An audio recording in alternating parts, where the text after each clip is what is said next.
Hello and welcome to the Medical Sales Podcast. I'm your host, Samuel, founder of a revolutionary medical sales training and mentorship program called the Medical Sales Career Builder, and I'm also host of the Medical Sales Podcast.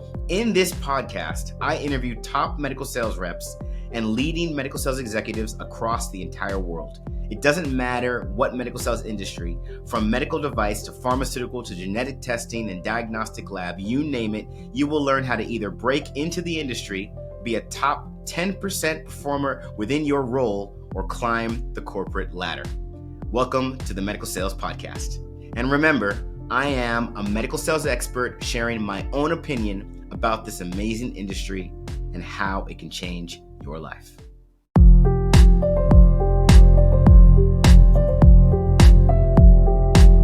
For people that don't know about selling to doctors or trying to get into medical device, right?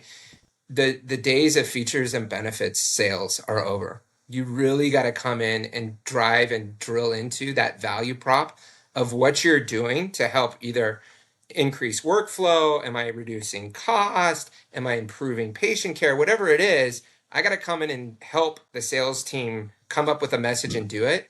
And so it's like a two-way street, right? It's not me just coming up with the message with the team and then sending it over the fence and say good luck, right? I got to be out in the field with those salespeople to see what's working, because it may sound good at the office. It may sound great. Not resonating. Right? And then I get out there and they look at me, they're like, what kind of BS are you trying to sell me here, right?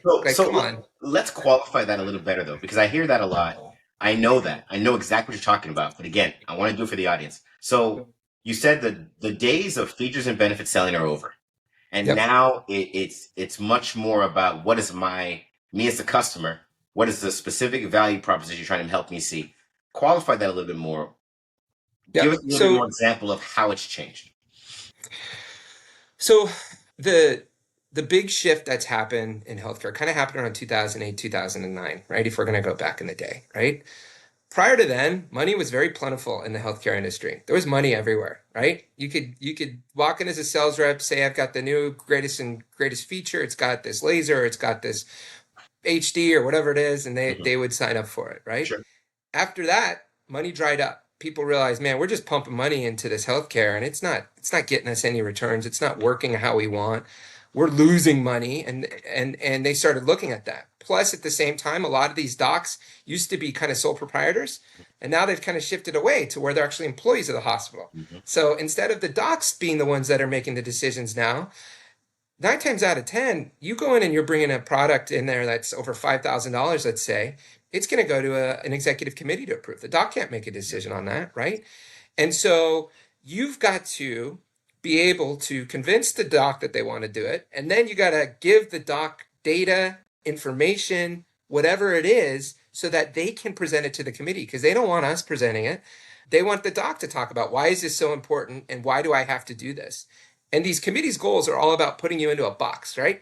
Can I put you into this box and then lower the price as much as possible? So if I come in and just do features and benefits, I'm not going to get in there. I'm not going to sell it. They're going to be like, this isn't valuable. I got to figure out what is the value driver that is going to move the needle so that, for lack of a better term, these bean counters can understand from a clinical perspective what value this is bringing to the hospital. And that is really tough to do, especially when these bean counters, as I was talking about earlier, they don't understand the clinical side, right? And then vice versa, the doc doesn't understand the business side, right? So we're like these intermediaries trying to help them, educate them, get them up to speed so that they can talk clearly, concisely to these bean counters on these executive committees. That was gold, the way you lay that out. Like, that was crystal clear. Okay, so let's talk about it. So basically you're saying it's a multifaceted effort now.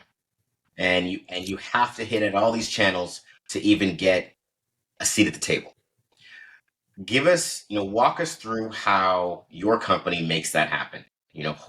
What does a team look like for commercial? What's the makeup? Who's doing what? How do you drive that with Fisher and Paykel? Yep. So you've gotta take a look at, like, the sales rep is definitely the first line of defense, is the way I like to call it, right? They're the ones that are living and breathing on the floor, on the hospital floor. They might be going into the ED, they might be going into the ICU, they might be going into the PICU, right? From a pediatric perspective. So they're the ones that are kind of going in that side, right? And then you've got kind of marketing helping them, right? Trying to support them with the messaging, with the tools, with the collateral, the presentations, all that stuff we're helping them with, hitting them from the bottom. And then there's kind of like the top side as well. So another angle, if you're just getting the sales rep pushing up from the bottom, you might get some activity, Yep. but you also have to do kind of a top-down approach. And that's where these corporate accounts teams come together, right? And what they're doing is they're heading on kind of that level above that executive committee. They're kind of coming in and they're establishing those relationships with them. They're walking them through quarterly business reviews, kind of walking through, here's how much spend you've got, here's what you've done, that whole kind of thing. That's, again, driving awareness of this. I've had an example where we had a rep that was just banging their head into the ground trying to get into Cleveland Clinic. Years and years and years, wasn't moving the needle. It's a very tough hospital system to get into. It took the corporate accounts individual talking to their contact over there, going through a business review. They did a double take. What do you mean we're spending $5 million on you? We had no idea that we were doing that. Wow. We're spending $5 million and I had no idea. That's a problem. Yeah. And what else do you do? Yeah. What else do you, we also do anesthesia, we do urology, we do all of these different Right. Oh man, I didn't know that. So then we came in and literally did a product fair for them, for that executive committee that I was talking about. So that's that two-prong approach that I was talking about, right? You're hitting them from the bottom, so you're driving so that you've got the support of the docs, but at the same time, you got to hit them from the top down so there's awareness of what you're doing and how you're trying to drive change in clinical practice. Beautiful. Now, let's stick with that example of Cleveland Clinic. So how difficult was it to get an opportunity to let them know that they're spending too much money in this area and they need to make some changes? Life's all about timing, right? 95% of the stuff is about timing. There was a new buyer that came in, and usually that's a good thing or it could be a bad thing, depending on the relationship that you've had with that particular individual that had the role beforehand. In this case, we were a little worried. She had a background of being pretty tough at some other systems out there, and we were a little worried about kind of what it was going to look like. And so we were a little nervous going into the meeting. So from a marketing perspective, I kind of helped set up the deck and we worked through kind of the key messaging that we wanted to go through. And this was, again, a conversation where you're shifting away from this products and features and benefits kind of stuff. And we had to drive into the value, like, what are we doing as a company to bring that value?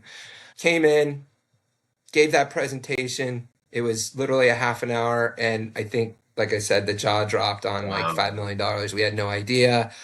And we thought it was a bad thing. Like, I thought it was a bad thing based off of the reaction that we saw, because it was like, I'm spending $5 million. I had no idea I was spending and you do this and that. We're like, oh no. Right? So was this accurate, the 5 million that you guys discovered, or was this more of a generalization based on whatever data you could get about the Cleveland Clinic, or you knew for sure? Yeah, it was accurate. It was off of our own internal data, what our spend was there. So we knew what they were spending. But that's what a lot of people don't realize. These buyers don't always go into the details too much. You know what I mean? A lot of times these products are siloed into different groups. So you may have a buyer that's just focused on ortho, or you may have a buyer that's just focused on surgical or whatever it is. They don't necessarily always talk. And so when I came in to talk to this buyer and it was just for surgical, but I also showed the other stuff, that's when you know you got a good buyer. And she's like, oh, we gotta talk about this, because I want to make sure we're leveraging everything that you guys can offer. And more importantly, as a buyer, right, they want bulk deals, right? So if they're just looking at it as a silo and it's 600,000, but then you look at the bigger pie and now it's 5 million, well, now we've got some more negotiation leverage on kind of what we're going to do. So kind of open up the pie for everybody. For that example, who's the ultimate decision maker in a scenario like what you just described? Yep. Usually it's the buyer, to be honest with you. Sometimes those buyers are on committees and there's like a super buyer, for lack of a better term, that's the boss that's kind of overlooking all of those different silos, all those different product groups that I was talking about earlier. But usually it's going to be the buyer. They're going to make a decision on that. And so that's kind of why it's so important that when you have these corporate accounts individuals, that they're focusing in on building those relationships with the buyers, and more importantly, that they don't like surprises, right? Like that's the biggest thing that I've learned with this is I've seen situations where we didn't show the $5 million, right? We just showed the $600,000. And then they found out that we were spending $5 million.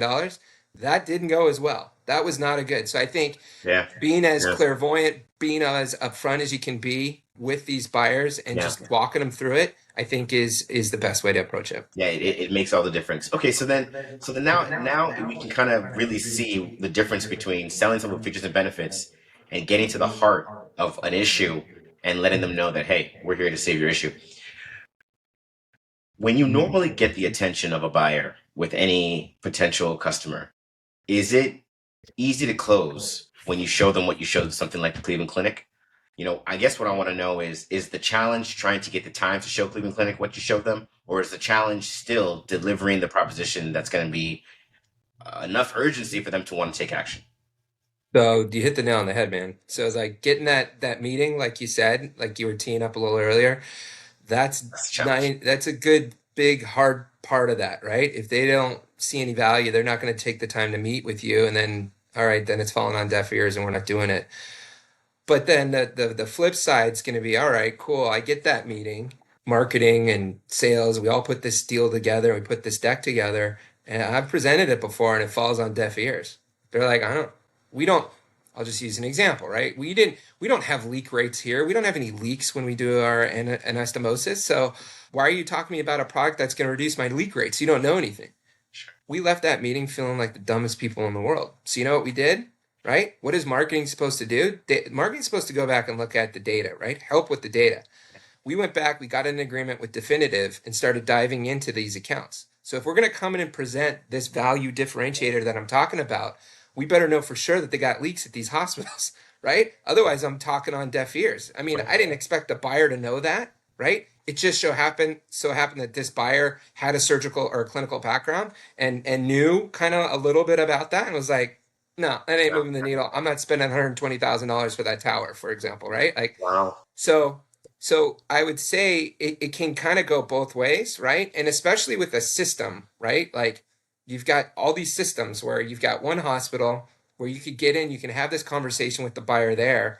And if you're showing success, right? Maybe you're driving more efficiency. Maybe you were able to get with quality and show how this reduced the amount of length of stay for pneumonia patients, whatever it is. If you can show that in that one system, then it can blow up out of there very quickly because these buyers talk to each other in these systems, right? So it may be just for Baycare in Tampa, right? Baycare's got 10 other systems all throughout Florida. All right, cool. Once they showed success there, then they start talking and it kind of blows up from there. I hope you're enjoying today's episode. And I want to let you know our programs cover the entire career of a medical sales professional. From getting into the medical sales industry, to training on how to be a top performer in the medical sales industry, to masterfully navigating your career to executive level leadership. These programs are personalized and customized for your specific career and background and trained by over 50 experts, including surgeons. Our results speak for ourselves, and we're landing positions for our candidates in less than 120 days in top medical technology companies like Stryker, Medtronic, Merck, Abbott, you name it. Would you run an Ironman race without training and a strategy? You wouldn't. So why are you trying to do the same with the medical sales position? You need training, you need a strategy, and you need to visit evolveyoursuccess.com, fill out the application, schedule some time with one of our account executives, and let's get you into the position that you've always dreamed of. That makes sense. That makes sense. So going back to getting their attention. Yep.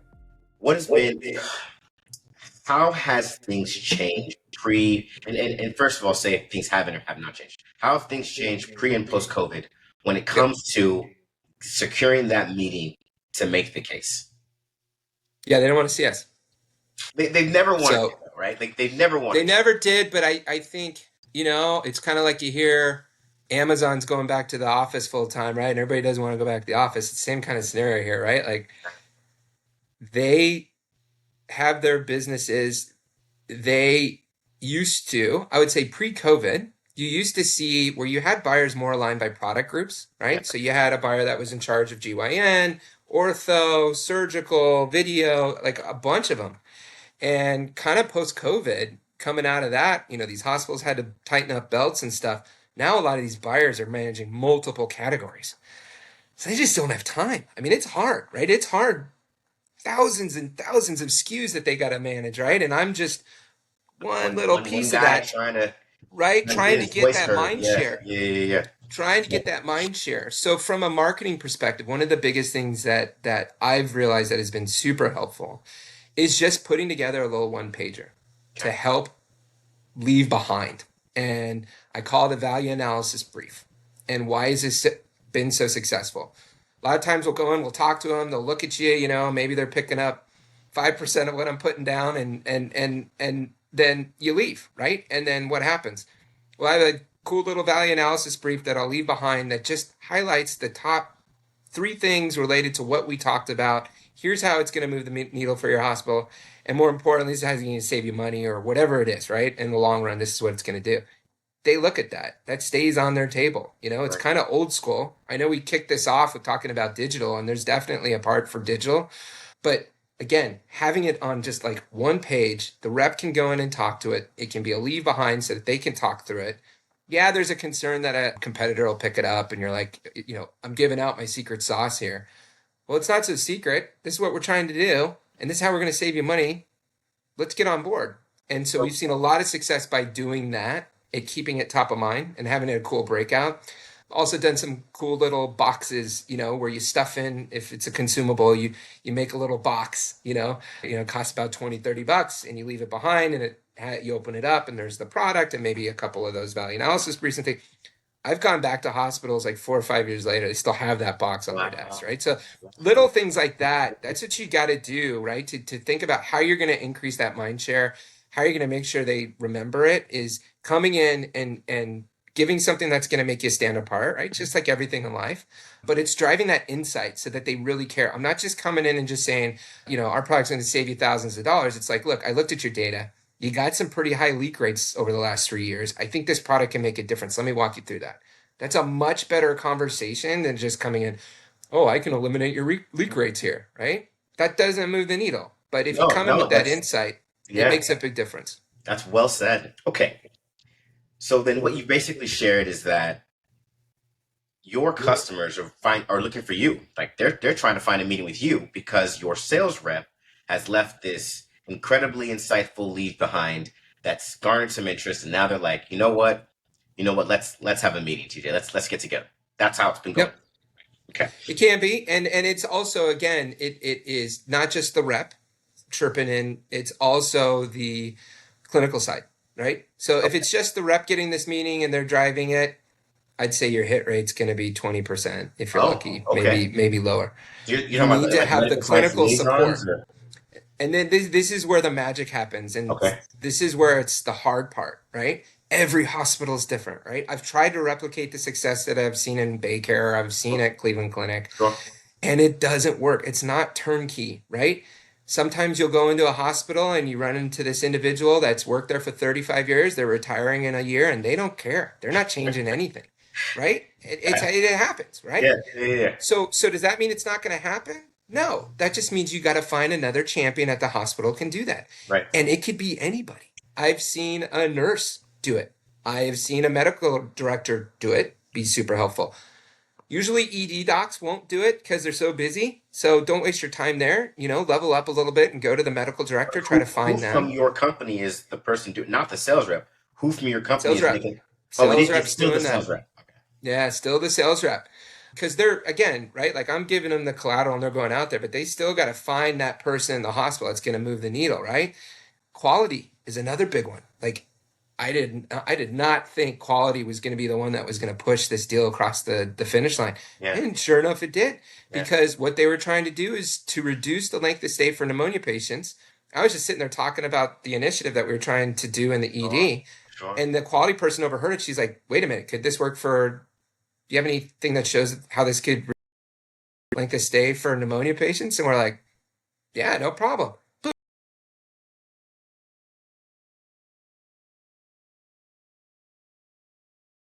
I think that's a big disconnect that a lot of these companies I see, right? Because I spend a lot of time in the ED in the field. You see the rep, they come in, they talk to the ED doc, and then they leave.